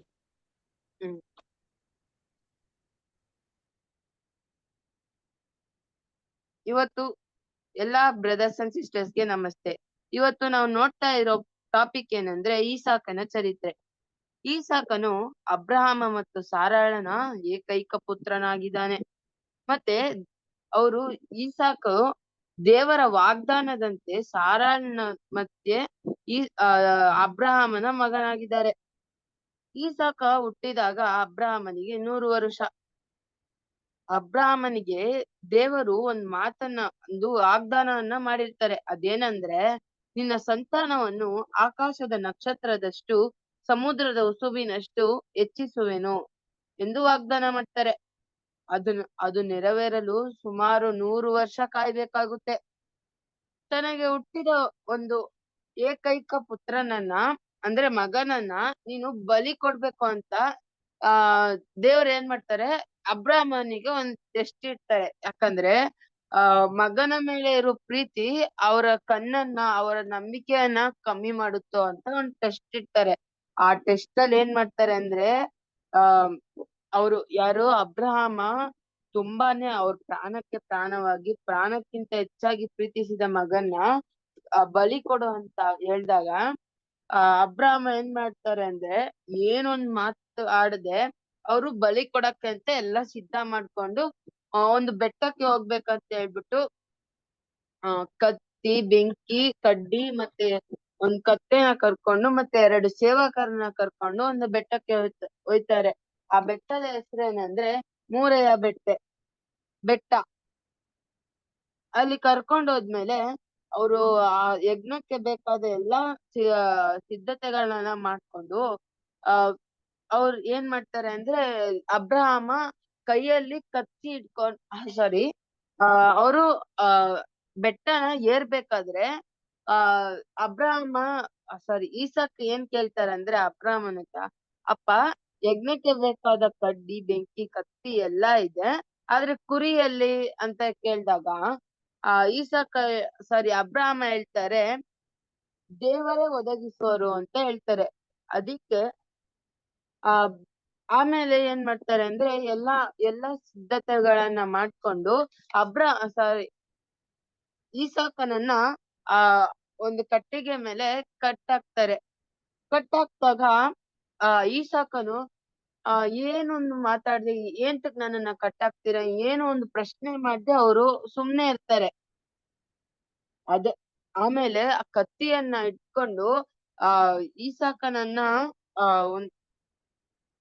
ಕೊಲ್ಲಲಿಕ್ಕೆ ಅಂತ ಹೋದಾಗ ಒಂದು ಶಬ್ದ ಬರುತ್ತೆ. ಏನಂದ್ರೆ, ಅಬ್ರಹಾಮನೇ ನಿನ್ನ ಮಗನ ಮೇಲೆ ಕೈ ಇಡ್ಬೇಡ ಅಂತ ಒಂದು ಶಬ್ದ ಬರುತ್ತೆ. ದೇವ್ರು ಹಂಗ ಹೇಳ್ತಾರೆ. ಅದಕ್ಕೆ ನಿನ್ನ ನಂಬಿಕೆಯನ್ನ ಕಂಡು ನಾನು ತುಂಬಾ ಮೆಚ್ಚುತ್ತೇನೆ, ನಿನ್ನ ನಂಬಿಕೆ ತುಂಬಾ ಮೆಚ್ಚುತ್ತೇನೆ ಅಂತ ಹೇಳ್ತಾರೆ. ಅದಕ್ಕೆ ದೇವ್ರ ಏನ್ ಹೇಳ್ತಾರೆ ಅಂದ್ರೆ, ಈಸಾಕನ ಬದಲಾಗಿ ಒಂದು ಕುರಿಯನ್ನ ನೀನು ಯಜ್ಞವಾಗಿ ಕೊಡು ಅಂತ ಹೇಳ್ತಾರೆ. ಅದಕ್ಕೆ ಅಬ್ರಹಾಮ ಏನ್ ಮಾಡ್ತಾರೆ ಅಂದ್ರೆ, ಒಂದು ಕುರಿ ಒಂದು ಪೊದೆಯಲ್ಲಿ ಸಿಕ್ಕಾಕೊಂಡಿರೋದನ್ನ ನೋಡ್ತಾರೆ. ಆ ಸಿಕ್ಕಾಕೊಂಡಿರೋ ಕುರಿಯನ್ನ ತಂದು ಯಜ್ಞವಾಗಿ ಕೊಟ್ಟಿ ಯಜ್ಞ ಸಲ್ಲಿಸಿ ಅವರು ಹಿಂತಿರುಗಿ ಹೋಗ್ತಾರೆ.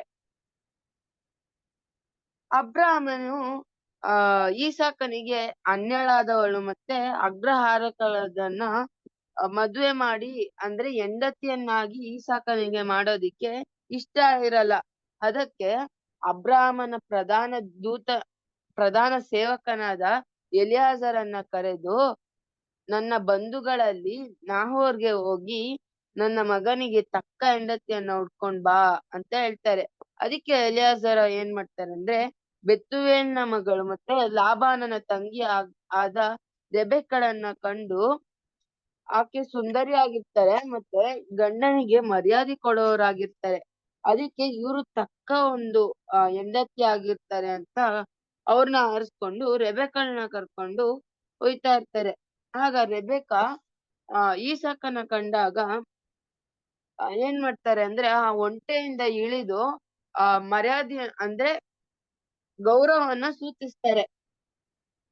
ತಾಯಿ ಇಲ್ಲದ ಈಸಾಕ ಏನ್ ಮಾಡ್ತಾರೆ ಅಂದ್ರೆ, ತನ್ನ ಹೆಂಡತಿನ ತುಂಬಾ ಪ್ರೀತಿಸ್ತಾರೆ. ತನ್ನ ಹೆಂಡತಿಗಾಗಿ ಅವರು ಪ್ರಾರ್ಥಿಸ್ತಾರೆ. ಆಗ ರೆಬೆಕ್ಕಳು ಗರ್ಭವತಿಯಾಗಿ ಏಸಾವ ಯಾಕೋಬ ಎಂಬ ಇಬ್ಬರು ಮಕ್ಕಳನ್ನ ಹೆತ್ತಾರೆ. ಈಸಾಕ ಏಸಾವನನ್ನ, ರೆಬೆಕ್ಕ ಯಾಕೋಬನನ್ನ ಪ್ರೀತಿಸ್ತಾರೆ. ಈಸಾಕನ ಕಾಲದಲ್ಲಿ ಅದೇ ಶತದಲ್ಲಿ ದೊಡ್ಡ ಬರಗಾಲ ಬರುತ್ತೆ. ತನ್ನ ಪರಿವಾರದೊಂದಿಗೆ ಫಿಲಿಸ್ಟಿಯರ ದೇಶಕ್ಕೆ ಹೊರಟು ಹೋಗ್ತಾರೆ. ಆಗ ಈಸಾಕನನ್ನ ದೇವರು ಆಶೀರ್ವದಿಸಿದ್ದಿಂದ ಅವನ ಬಳಿ ಅನೇಕ ದನ ಕುರಿಗಳು, ದಾಸಿಯರು ಹಾಗೂ ಅನೇಕ ಆಶೀರ್ವಾದಗಳು ಇದ್ದವು. ಇದನ್ನ ಕಂಡ ಆ ದೇಶದ ಫಿಲಿಸ್ಟಿಯರ್ ಏನ್ ಮಾಡ್ತಾರೆ ಅಂದ್ರೆ ತುಂಬಾ ಅಸೂಯೆ ಪಡ್ತಾರೆ. ಆಗ ಈಸಾಕನು ಅಗ್ಗಿದ ಎಲ್ಲಾ ಬಾವಿಗಳನ್ನ ಮುಚ್ಚಿಬಿಡ್ತಾರೆ. ಆಮೇಲೆ ಏನ್ ಹೇಳ್ತಾರಂದ್ರೆ, ನೀನು ಇಲ್ಲಿಂದ ಹೊರಟೋಗು, ನೀನು ನಮಕ್ಕಿಂತ ಎಲ್ಲಾ ಶ್ರೀಮಂತನಾಗಿದ್ಯಾ, ನೀನ್ ಇಲ್ಲಿಂದ ಹೊರಟೋಗು ಅಂತ ಹೇಳ್ತಾರೆ. ಅದಕ್ಕೆ ಏನ್ ಮಾಡ್ತಾರೆ ಅಂದ್ರೆ ಈಸಾಕ ಅಲ್ಲಿಂದ ಹೊರಟು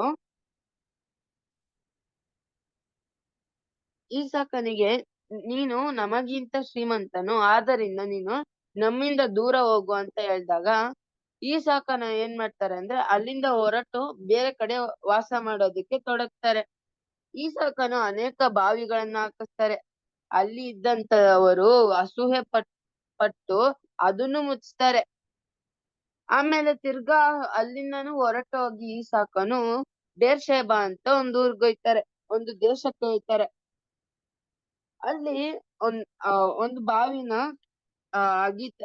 ಅಗದ್ಬಿಟ್ಟು ತೋಡಿ ಅದನ್ನ ಅವರು ಅದೇನು ಮುಚ್ಚಿರಲ್ಲ, ಆ ಬಾವಿ ಚೆನ್ನಾಗೇ ಇರುತ್ತೆ. ಅದಕ್ಕೆ ಅದನ್ನ ಆ ಹೆಸರು ಏನಂದ್ರೆ ರೆಹಬೂತ್ ಅಂತ ಹೆಸರಿಡ್ತಾರೆ. ದೇವರು ಈಸಾಕನಿಗೆ, ನಿನ್ನನ್ನು ನಾನು ಹೆಚ್ಚಾಗಿ ಆಶೀರ್ವಾದ ಮಾಡುವೆನು, ಆದ್ದರಿಂದ ನೀನು ಯಾರಿಗೂ ಭಯ ಪಡಬೇಕಾಗಿಲ್ಲ ಅನ್ನನು. ಅದಕ್ಕೆ ಈಸಾಕರು ದೇವರಿಂದ ಹೆಚ್ಚಾಗಿ ಆಶೀರ್ವಾದವನ್ನ ಪಡೆತಾರೆ. ಫಿಲಿಸ್ಟಿಯರ ಸೇನಾಧಿಪತಿ ಈಸಾಕನ ಬಳಿ ಒಂದ್ ದಿವ್ಸ ಈಸಾಕನ ಬಳಿ ಬಂದು ಏನ್ ಹೇಳ್ತಾರೆ ಅಂದ್ರೆ, ನಾವು ನಿಮಗೆ ಏನು ಕೇಡು ಮಾಡೋದಿಲ್ಲ, ನೀವು ನಂಗೆ ಏನು ಕೇಡು ಮಾಡೋದಿಲ್ಲ, ಕೇಡ್ ಮಾಡ್ಬೇಡಿ ಅಂತ ಹೇಳ್ತಾರೆ. ಅದಕ್ಕೆ ಈಸಾಕನು ಇದನ್ನ ಕೇಳಿ ಒಪ್ಪಿ ಅವ್ರನ್ನ ಅಂದ್ರೆ ಅವ್ರಿಗೆ ಔತಣ ಮಾಡಿಸಿ ಕಳಿಸ್ತಾರೆ. ಅದೇ ದಿನ ತಾವು ಅಗಿದ ಬಾವಿಯಲ್ಲಿ ನೀರು ಸಿಕ್ಕಿತಂತ ಈಸಾಕನ ಸೇವಕರು ಹೇಳ್ತಾರೆ. ಆಗ ಈಸಾಕ ಏನ್ ಮಾಡ್ತಾರೆ ಅಂದ್ರೆ ಆ ಬಾವಿಗೆ ಶೀಶಾ ಅಂತ ಹೆಸರಿಡ್ತಾರೆ. ಅನಂತರ ಆ ಊರಿಗೆ ಬೇಷೂಬ ಎಂದ ಹೆಸರಾಗುತ್ತೆ. ಈಸಾಕನು ಮುದುಕನಾದಾಗ ಆತನ ಕಣ್ಣು ದೃಷ್ಟಿ ಮಂಜಾಗುತ್ತೆ. ಈಸಾಕನು ಅವರು ಇನ್ನೂ ವಯಸ್ಸಾದಾಗ ಅವ್ರ ಕಣ್ ದೃಷ್ಟಿ ಮಂಜಾದಾಗ ಏನಾಗುತ್ತಂದ್ರೆ ಒಂದ್ ದಿವ್ಸ ಈಸಾಕ್ ಏನ್ ಹೇಳ್ತಾರೆ ಅಂದ್ರೆ ತನ್ನ ಹಿರಿಯ ಮಗ ಹೆಸರೇನಂದ್ರೆ ಏಸಾವನಿಗೆ ಏನ್ ಹೇಳ್ತಾರೆ ಅಂದ್ರೆ, ನೀನು ಅಡವಿಗೆ ಹೋಗಿ ಅಲ್ಲಿ ಬೇಟೆ ಆಡಿ ಒಂದು ಮೇಕೆಯ ಮಾಂಸವನ್ನ ಅಡ್ಗೆ ಮಾಡಿ ನನಗ್ ಕೊಡು ಅಂತ ಹೇಳ್ತಾರೆ. ನೀನ್ ಈ ತರ ಮಾಡಿದ್ರೆ ನಾನ್ ನಿನ್ನ ಆಶೀರ್ವಾದ ಮಾಡ್ತೀನಿ ಅಂತ ಹೇಳ್ತಾರೆ. ರೆಬೆಕ್ಕ ಕೇಳಿ ಏನ್ ಮಾಡ್ತಾರೆ ಅಂದ್ರೆ ಯಾಕೋಬನ ಹತ್ರ ಮೇಕೆಯ ಮಾಂಸವನ್ನ ಅಡ್ಗೆ ಮಾಡಿ ಅವನ ಮೇಲೆ ಮೇಕೆಯ ಚರ್ಮವನ್ನ ಒದಗಿಸಿ ಕಳಿಸ್ತಾರೆ. ಕಳಿಸ್ಬಿಟ್ಟು ಅಲ್ಲಿ ಯಾಕೋಬ ಏನ್ ಹೇಳ್ತಾರೆ ಅಂದ್ರೆ ಹೋಗ್ಬಿಟ್ಟು ನಾನೇ ಏಸಾವ ಅಂತ ಹೇಳ್ತಾರೆ. ಅದಕ್ಕೆ ಈಸಾಕ ಏನ್ ಅನ್ಕೋತಾರೆ ಅಂದ್ರೆ, ದೇಹವೇನೋ ಏಸಾವನದು, ಆದ್ರೆ ಸ್ವರವೇನೋ ಯಾಕೋಬನದು ಅಂತ ಹೇಳ್ತಾರೆ. ಆದ್ರೂ ಯಾಕೋಬನನ್ನ ಆ ಒಂದು ಊಟವನ್ನ ಈಸ್ಕೊಂಡು ಅವನ ಆಶೀರ್ವಾದ ಮಾಡಿ ಕಳಿಸ್ತಾರೆ. ನಂತರ ಏಸಾವ ಇದನ್ನೆಲ್ಲ ತಿಳ್ಕೊಂಡು, ಈ ವಿಚಾರವನ್ನೆಲ್ಲ ಅಂದ್ರೆ ಈ ಸಂಗತಿ ಆಗಿದ್ನೆಲ್ಲ ತಿಳ್ಕೊಂಡು, ತನ್ನ ತಮ್ಮ ನನ್ನನ್ನೇ ಯಾಮಾರಿಸಿದ್ದಾನೆ, ನನ್ನನ್ನೇ ಮೋಸ ಮಾಡಿದ್ದಾನೆ, ನನ್ನನ್ನೇ ಮೋಸ ಮಾಡಿ ನನ್ನ ಅಪ್ಪನಿಂದ ಆಶೀರ್ವಾದ ಪಡ್ಕೊಂಡಿದ್ದಾನೆ ಅಂದ್ಬಿಟ್ಟು ತನ್ನ ತಮ್ಮನ್ನ ದ್ವೇಷ ಮಾಡಕ್ಕೆ ತೊಡಗ್ತಾರೆ. ಅದಕ್ಕೆ ಯಾಕೋಬ ಏನ್ ಮಾಡ್ತಾರೆ ಅಂದ್ರೆ ನನ್ನ ಏನ್ ಮಾಡ್ತಾನೆ ಅಂತ ಹೇಳ್ಬಿಟ್ಟು ಅವ್ರು ಭಯ ಪಟ್ಕೊಂಡು ಅಲ್ಲಿಂದ ಓಡೋಗ್ತಾರೆ. ಆಗ ಆ ಅವ್ರು ಓಡೋಗಿ ಎಲ್ಲೋಗ್ತಾರೆ ಅಂದ್ರೆ ತನ್ನ ಸೋದರ ಮಾವನಾದ ಲಾಬಾನನ ಮನೆಗೆ ಹೋಗ್ತಾರೆ. ಅಲ್ಲೋಗಿ ಸೇರ್ಕೊಂಡು ಅಲ್ಲಿ ಕೆಲವು ವರ್ಷ ಕೆಲ್ಸ ಮಾಡಿ ಇಬ್ಬರು ಲಾಬಾನನ ಮಕ್ಕಳನ್ನ ಮದ್ವೆ ಮಾಡ್ಕೊತಾರೆ. ಹಿಂತಿರುಗಿ 20 ವರ್ಷದ ನಂತರ ಆಸ್ತಿ ಸಂಪತ್ತು ದಾಸ ದಾಸಿ ಹೆಂಡತಿ ಮಕ್ಕಳೊಂದಿಗೆ ಕಾನಾನಿಗೆ ಹಿಂತಿರುಗ್ತಾರೆ. ಎಬ್ರಾನಿನಲ್ಲಿರುವ ತನ್ನ ತಂದೆಯ ಬಳಿ ಬಂದು ಈಸಾಕನು ಬಹು ವೃದ್ಧನಾಗಿದ್ದನು. ಅವನು 180 ವರ್ಷ ಬದುಕಿ ಮರಳುತ್ತಾರೆ. ದೇವರು ಈ ವಾಕ್ಯವನ್ನ ಆಶೀರ್ವದಿಸಲಿ. ಆಮೇಲೆ ಥ್ಯಾಂಕ್ ಯು ಪೃಥ್ವಿ. ಸರಿ, ನೆಕ್ಸ್ಟ್ ಯಾರು ಓದ್ತೀರಾ? ಲಾಸ್ಟ್ ಓದ್ ಯಾರ ಕೈ ಎತ್ತೀರಾ? ಬ್ರದರ್ ನಾನು ಓದ್ತೀನಿ. ಜೋನಥನ್. ಓಕೆ, ಹೇಳು ಜೋನಥನ್. ಕ್ರಿಸ್ತನಲ್ಲಿ ಕರೆಯಲ್ಪಟ್ಟಿರುವ ಸಹೋದರ ಸಹೋದರಿಯರೇ, ಎಲ್ಲರಿಗೂ ನಮಸ್ತೆ. ನಾನು ಈಗ ಇಸಾಕಿನ ಚರಿತ್ರೆ ಬಗ್ಗೆ ಹೇಳುತ್ತಿದ್ದೇನೆ. ಇಸಾಕನು ಅಬ್ರಾಮನ ಮತ್ತು ಸಾರಳ ಏಕೈಕ ಮಗನು. ಅಬ್ರಾಮನಿಗೆ ವಯಸ್ಸಾಗಿದ್ದಾಗ ತನ್ನ ಹೆಂಡತಿಯಾದ ಸಾರಳಿಗೆ ಹುಟ್ಟಿದವನು ಇಸಾಕನು. ಅಬ್ರಾಮನಿಗೆ 100 ವರ್ಷ ಆಗಿತ್ತು. ದೇವರು ಅಬ್ರಾಮನಿಗೆ, ನಿನ್ನ ಸಂತಾನವು ಆಕಾಶದ ನಕ್ಷತ್ರದವು, ಸಮುದ್ರದ ಹೆಚ್ಚಾಗಿ ಮಾಡುವೆನು ಎಂದು ವಾಗ್ದಾನ ಮಾಡಿದರು. ದೇವರು ಉಸುವಿನಷ್ಟು ಒಂದು ದಿವಸ ಅಬ್ರಾಮನಿಗೆ, ನಿನಗೆ ಇಷ್ಟವಾದ ನೀನು ಪ್ರೀತಿಸಿದ ಮಗನನ್ನು ನನಗೆ ಬಲಿ ಕೊಡಬೇಕು ಅಂದಾಗ ಅಬ್ರಾಮನು ಹೆದರು ಮಾತನಾಡಿದೆ. ಮಗನನ್ನು ಮೋರೆಯ ಬೆಟ್ಟಕ್ಕೆ ಕರಕೊಂಡು ಹೊರಟನು. ಮೇಲೆ ತನ್ನ ಮಗನು ಕೈಕಾಲು ಕಟ್ಟಿ ಅದರ ಮೇಲೆ ಮಲಗಿಸಿದನು. ಅಬ್ರಾಮನ ಮಗನಾದ ಇಸಾಕನು ಎದುರು ಮಾತನಾಡಿದೆ ಇರುತ್ತಾರೆ. ಇಸಾಕನು ಬಲಿ ಕೊಡಲು ಸಿದ್ಧವಾದನು. ಅಬ್ರಾಮನು ತನ್ನ ಕೈಯನ್ನು ಎತ್ತಿ ಹಿಡಿದು ಕೊಲ್ಲಲಿಕ್ಕೆ ಹೋದಾಗ ದೇವದೂತರು ಬಂದು, ಅಬ್ರಾಮ್, ನಿನ್ನ ಮಗನಾದ ಇಸಾಕನು ಮೇಲೆ ಕೈ ಹಾಕಬೇಡ, ನೀನು ನಂಬಿಕೆಯನ್ನು ನೋಡಿದ್ದೇನೆ ಎಂದು ಹೇಳಿದರು. ಆಗ ಅಬ್ರಾಮನು ಹಿಂದೆ ತಿರುಗಿ ನೋಡಿದಾಗ ಒಂದು ಟಗರು ತನ್ನ ಕೊಬ್ಬಿದ್ದ ಸಿಕ್ಕಿಕೊಂಡಿದೆ. ಅದನ್ನು ಹಿಡಿದು ತಂದು ಯಜ್ಞಾರ್ಪಿಸುತ್ತಾರೆ. ಅಲ್ಲಿಂದ ಹೊರಟು ಹೋದರು. ಒಂದು ದಿವಸ ಅಬ್ರಾಮನು ತನ್ನ ಸೇವಕರಲ್ಲಿ ಪ್ರಧಾನ ಸೇವಕರನ್ನು ಕರೆದು, ಹೋಗಿ ನನ್ನ ಮಗನಿಗೆ ಹೊಂದಿಕೊಳ್ಳಬೇಕು, ಹೋಗಿ ನನ್ನ ಮಗನಿಗೆ ತಕ್ಕ ಹೆಂಡತಿಯನ್ನು ಹುಡುಕಬೇಕೆಂದು ಪ್ರಮಾಣ ಮಾಡಿಸಿದರು. ಅದರಂತೆ ಸೇವಕನು ತನ್ನ ದಣಿಯ 10 ಒಂಟೆಗಳನ್ನು ಕರೆದುಕೊಂಡು ಹೊರಟರು. ಸೀಮೆಗೆ ಬರುತ್ತಾರೆ. ಆಗ ಸಾಯಂಕಾಲ ಆಗಿತ್ತು. ರೆಬೆಕ್ಕಳು ನೀರನ್ನು ತರುವುದಕ್ಕೆ ಬಂದಾಗ ಪ್ರಧಾನ ಸೇವಕನು ಅವರಿಗೆ, ಅಮ್ಮ, ಕುಡಿಯಲು ನೀರು ಕೊಡಿ ಎಂದಾಗ ಆಕೆಯು, ತೆಗೆದುಕೊಳ್ಳಿರಿ, ಕುಡಿಯಿರಿ ಎಂದು ನೀರು ಕೊಡಿ ಎಂದು ಕೊಟ್ಟರು. ಒಂಟೆಗಳಿಗೂ ನೀರು ತಂದು ದಣಿಯಲ್ಲಿ ಸುರಿಯುತ್ತಾರೆ. ಇದನ್ನು ಸೇವಕನು, ಇವರೇ ನನ್ನ ದಣಿಯಾದ ಅಬ್ರಾಮನ ಮಗನಾದ ಇಸಾಕನಿಗೆ ಸರಿಯಾದ ಜೋಡಿ ಎಂದು ಕರೆದುಕೊಂಡು ಹೊರಟರು. ರೆಬೆಕ್ಕಳು ಇಸಾಕನನ್ನು ಕಂಡು ಒಂಟೆಯಿಂದ ಇಳಿದು ಗೌರವಿಸಿದರು. ತಾಯಿ ಇಲ್ಲದೆ ಇಸಾಕನು ತನ್ನ ಹೆಂಡತಿಯಾಗಿದ್ದ ರೆಬೆಕ್ಕಳು ಪ್ರೀತಿಸಿದನು. ಇಸಾಕನು ಹೆಂಡತಿ ಗರ್ಭವತಿಯಾಗಿ ಏಸಾವ ಮತ್ತೆ ಯಾಕೋಬ ಇಬ್ಬರು ಮಕ್ಕಳು ಹೆತ್ತಳು. ಅಬ್ರಾಮನು ತೀರಿ ಹೋದ ನಂತರ ದೇವರ ಅನುಗ್ರಹವು ಅವನ ಮಗನಾದ ಇಸಾಕನ ಮೇಲೆ ಒಟ್ಟಾಗುತ್ತೆ.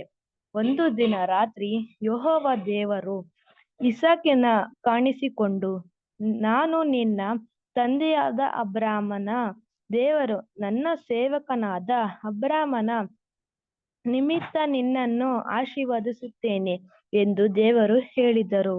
ಈ ವಾಕ್ಯವನ್ನು ದೇವರು ಆಶೀರ್ವದಿಸಲಿ. ಆಮೇನ್. Thank you Jonathan. ಎಲ್ಲಾ ಮಕ್ಕಳು ದೇವರ ಒಂದು ಕೃಪೆಯಿಂದ ಇಸಾಕನ ಬಗ್ಗೆ ಸೂಪರ್ ಆಗಿ ಹೇಳಿದಿರ. ಎಲ್ಲಾರ್ಗು ಗಾಡ್ ಬ್ಲೆಸ್ ಯು. ಇನ್ನು ಈ ವಾರ 7 ಜನ ಹೇಳಿದಿರ. ನೆಕ್ಸ್ಟ್ ವೀಕ್ ಇದು 8 ಜನ ಬ್ಯಾಲೆನ್ಸ್ ಇದ್ದೀರಾ.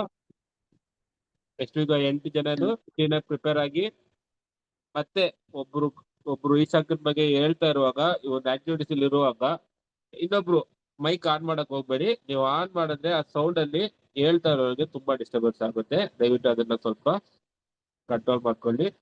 ಓಕೆ, ದೇವರ ವಾಕ್ಯವನ್ನು ಆಶೀರ್ವದಿಸಲಿ. ಈ ಕೂಟದ ಅಂತ್ಯಕ್ಕಾಗಿ ನಮ್ಮ ಮಧ್ಯದಲ್ಲಿ ಯಾರು ಪ್ರೇಯರ್ ಮಾಡ್ತೀರಾ? ಯಾರಾದ್ರು ಪ್ರೇಯರ್ ಮಾಡ್ತೀರಾ? ಇಲ್ಲ ನಾಳೆ ಎಲ್ಲ ಹೆಸರು